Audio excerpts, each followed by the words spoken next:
Deep concern for the humanitarian situation, but there's only one president at a time. Let's get more on Obama's reaction, the reaction of American politicians in general to what's going on in Gaza. Democratic Congressman Keith Ellison joins us now from Capitol Hill. Congressman, thank you very much for joining us.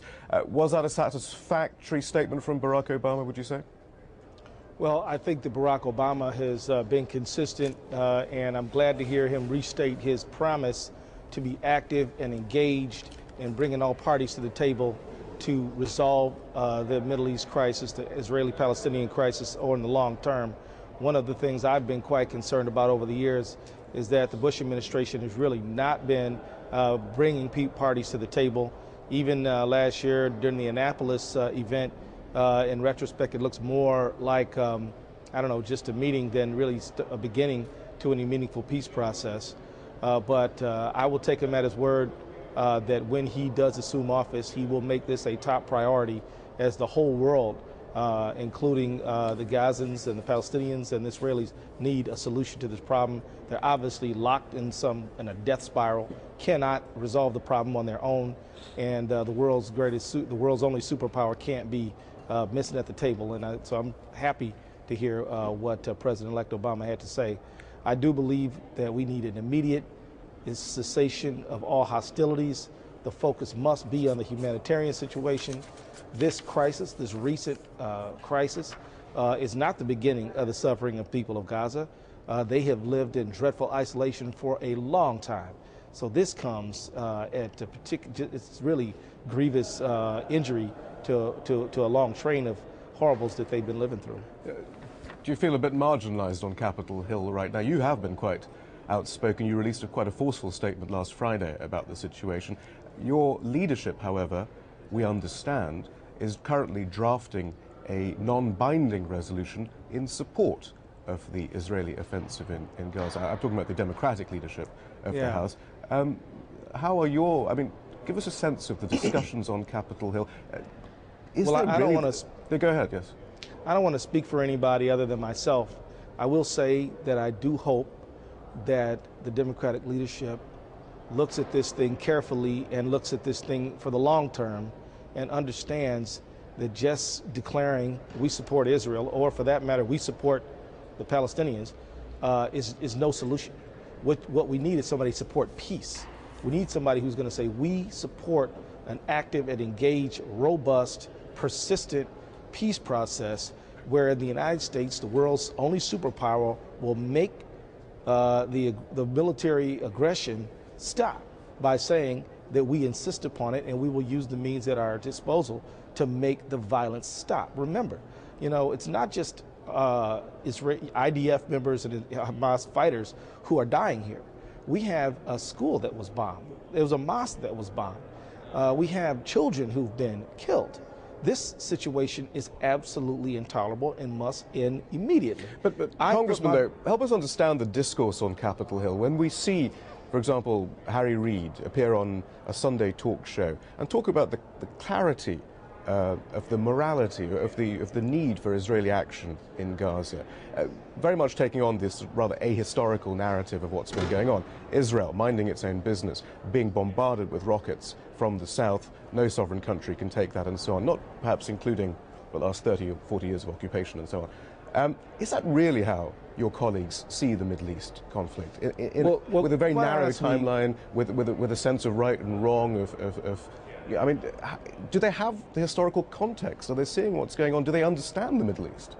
Quite honestly, I think that we are lacking for a robust and diverse exchange of views from various points of view.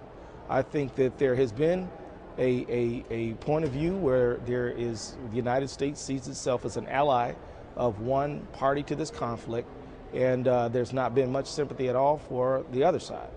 But I think that it's easy. The easy position is to say, I'm for this group or I'm for that group. The tough position is to say, look, we've got to reconcile these people. We've got to bring people together, and we've got to put the humanitarian condition up front. The fact is that there are children who are dying, and the truth is that if this problem was a cake, everybody could have a slice. But for the innocent people who are dying in Gaza, who cares about who's to blame and whose fault it is? But do you feel, when you issue statements like, as you did on Friday, do you feel it's an act of courage to do so, as a representative? Do you feel that others may want to speak out but don't want to? I mean, does everyone really believe that everything Israel does is in the United States' strategic interest? Or is there a sense that, well, we better go along with this, otherwise there'll be trouble for me personally? What I can tell you is that the people who have a strong sympathy for the Israeli position dominate the conversation. And it's really not politically safe to say, look, there are two sides to this, and Israel has not been an angel in this, and certainly there have been people on the Palestinian side who have not contributed to a constructive solution. I personally think that the bombing of Sderot I think it was horrible and should not have happened. And I said that publicly. But now that we have over 600 Palestinians dead, many of whom had nothing to do with this, and would love it if Hamas would stop with the bombs, with the rockets they sent to Israel. These people are the ones who are suffering. These are the people who the world has to be concerned about. And I think that, look, as I said before, the people of Gaza have lived in dreadful isolation for a long time. The truth is, I don't believe my colleagues are fully aware of how desperately bad it is.